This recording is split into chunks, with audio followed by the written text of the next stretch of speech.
Welcome to my channel Biological World.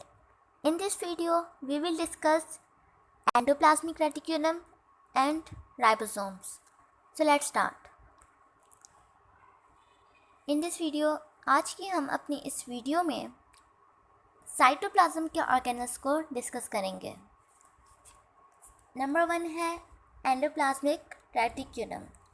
The endoplasmic reticulum is a network of tubules or channels that extend from the cell membrane to the nuclear membrane throughout the cytoplasm. Endoplasmic reticulum जो है वो एक network है tubules और channels का.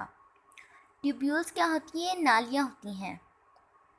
ठीक है, ये बहुत से ट्यूब्यूल्स का एक चैनल होता है, network that extend from the cell membrane to the nuclear membrane throughout the cytoplasm, जो सेल मेम्ब्रेन से लेकर न्यूक्लियर मेम्ब्रेन तक पूरे साइटोप्लाज्म में फैला हुआ होता है.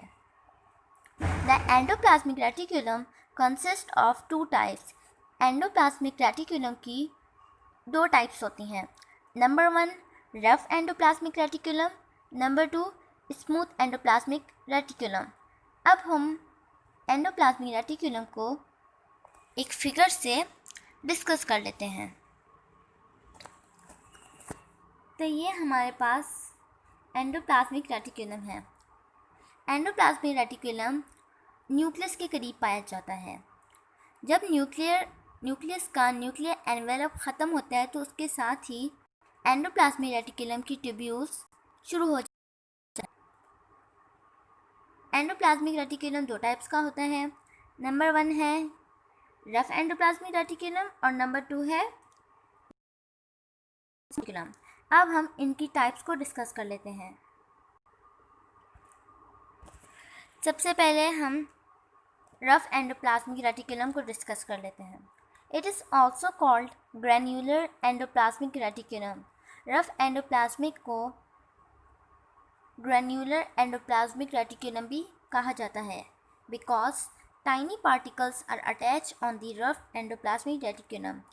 क्योंकि कुछ छोटे छोटे से ज़रात या कुछ छोटे छोटे पार्टिकल्स रफ एंडोप्लाज्मिक रेटिकुलम की सरफेस पर सतह पर अटैच होते हैं and they are ribosomes that are attach to the endoplasmic reticulum. और वो जो छोटे छोटे से पार्टिकल्स या जो छोटे से जो ज़रात या दाने टाइप के होते हैं वो क्या होते हैं? वो राइबोसोम्स होते हैं जो रफ एंडोप्लाज्मिक रेटिकुलम की सरफेस पर अटैच होते हैं. Rough endoplasmic reticulum is found near the nucleus. Rough endoplasmic reticulum जो है वो न्यूक्लियस के करीब होता है. अब हम रफ एंडोप्लाज्मिक रेटिकुलम को एक फिगर से देख लेते हैं. तो ये हमारे पास है रफ एंडोप्लाज्मिक रेटिकुलम.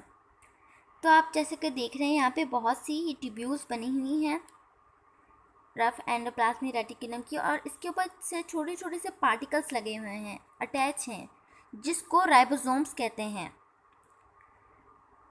ठीक है जी, ये हमारा है रफ एंडोप्लाज्मिक रेटिकुलम जो न्यूक्लियस के करीब पाया जाता है. नेक्स्ट है रफ एंडोप्लाज्मिक के फंक्शंस के. रफ एंडोप्लाज्मिक का फंक्शन क्या है?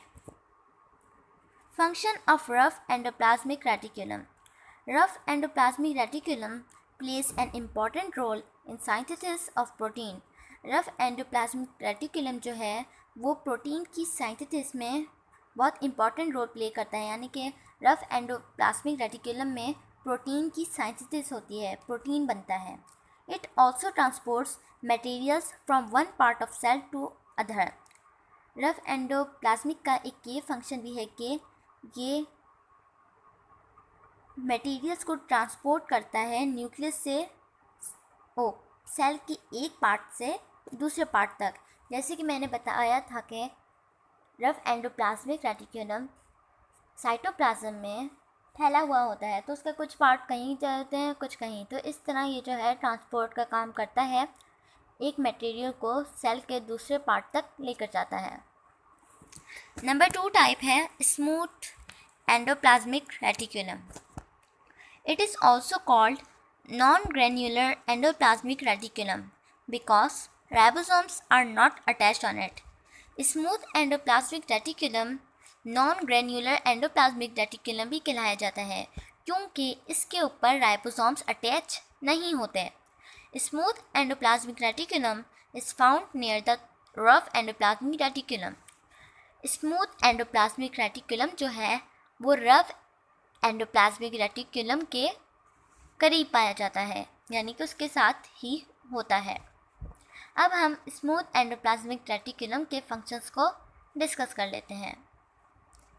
Smooth endoplasmic reticulum plays a role in synthesis of lipids. Smooth endoplasmic reticulum में लिपिड्स की सिंथेसिस होती है। ये लिपिड्स की सिंथेसिस में हेल्प करता है। It detoxifies the harmful effects. और स्मूथ एंडोप्लाज्मिक रेटिकुलम का एक और फंक्शन ये है कि ये क्या करता है, सेल में जो हार्मफुल इफेक्ट्स या हार्मफुल मटेरियल होता है उसको डिटॉक्सिफाइज करता है, उसको ख़त्म करता है। अब हम स्मूथ एंडोप्लाज्मिक रेटिकुलम को एक फिगर से डिस्कस कर लेते हैं। ये है स्मूथ एंडोप्लाज्मिक रेटिकुलम। ये जो है रफ एंडोप्लाज्मिक करीब होता है और इसके ऊपर राइबोसोम्स अटैच नहीं होते हैं। ठीक है जी, ये हमारा था स्मूथ एंडोप्लाज्मिक रेटिकुलम। नेक्स्ट है राइबोसोम्स। कि राइबोसोम्स क्या होते हैं। They are tiny particles. Ribosomes क्या होते हैं, छोटे छोटे से पार्टिकल्स होते हैं। They are not bounded by any membrane. Ribosomes क्या होते हैं, वो किसी भी मेम्ब्रेन से बाउंड नहीं होते हैं, यानी कि राइबोसोम्स ऐसे पार्टिकल्स हैं जिनके इर्द गिर्द मेम्ब्रेन नहीं होती। इसी वजह से राइबोसोम्स ऑर्गेनल्स नहीं कहलाते। These are found in nucleolus and are freely moved in cytoplasm or attached with rough endoplasmic reticulum. Ribosomes nucleolus में फॉर्म होते हैं और न्यूक्लियोलस कहाँ होता है, न्यूक्लियस के अंदर सेंटर में होता है। ठीक है जी, राइबोसोम्स कहाँ फॉर्म होते हैं, न्यूक्लियोलस में। राइबोसोम्स जो है वो साइटोप्लाज्म में फ्रीली भी मूव कर रहे होते हैं और रफ एंडोप्लाज्मिक रेटिकुलम पर अटैच भी होते हैं। अब हम राइबोसोम्स के फंक्शंस को डिस्कस कर लेते हैं।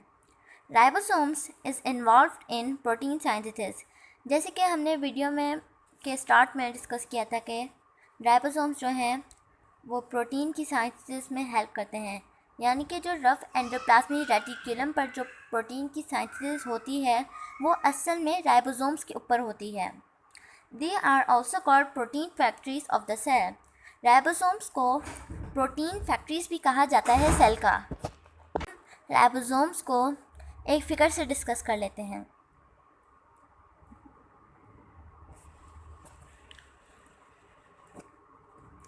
तो ये है राइबोसोम्स।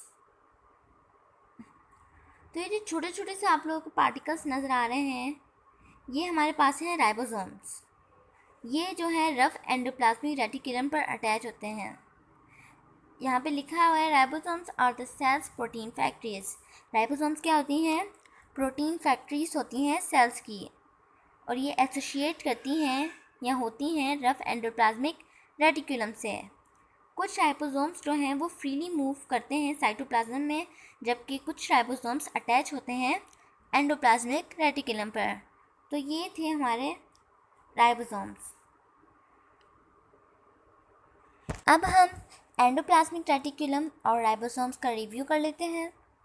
एंडोप्लाज्मिक रेटिकुलम जो है वो नेटवर्क होता है ट्यूब्यूल्स और चैनल्स का, जो पूरे साइटोप्लाज्म में फैला हुआ होता है, न्यूक्लियर मेम्ब्रेन से लेकर सेल मेम्ब्रेन तक। एंडोप्लाज्मिक रेटिकुलम की दो टाइप्स होती हैं, rough endoplasmic reticulum, number 2 smooth endoplasmic reticulum. Rough endoplasmic reticulum, rough endoplasmic reticulum को ग्रैन्युलर एंडोप्लाज्मिक रेटिकुलम भी कहा जाता है क्योंकि उनके ऊपर राइबोसोम्स अटैच होते हैं। सेकंड टाइप है smooth endoplasmic reticulum. Smooth endoplasmic reticulum जो होता है उसको नॉन ग्रैन्युलर एंडोप्लाज्मिक रेटिकुलम भी कहते हैं क्योंकि उसके ऊपर राइबोसोम्स अटैच नहीं होते हैं। रफ एंडोप्लाज्मिक रेटिकुलम का फंक्शन ये होता है कि वो प्रोटीन की साइंथेसिस करते हैं। और स्मूथ एंडोप्लाज्मिक का फंक्शन ये होता है कि वो लिपिड की साइंथेसिस में हेल्प करते हैं, और दूसरा ये कि वो सेल में जब कोई हार्मफुल मटेरियल अफेक्ट करता है तो उसको भी डिटॉक्सिफाइज करने में हेल्प करता है। अब हम राइबोसोम्स को देख लेते हैं। राइबोसोम्स क्या होते हैं? राइबोसोम्स को राइबोसोम्स इसलिए कहा जाता है क्योंकि राइबोसोम्स में राइबोन्यूक्लिक एसिड यानी कि RNA मौजूद होता है। राइबोसोम साइटोप्लाज्म में फ्रीली भी मूव कर रहे होते हैं और कुछ रफ एंडोप्लाज्मिक रेटिकुलम की सरफेस पर अटैच होते हैं।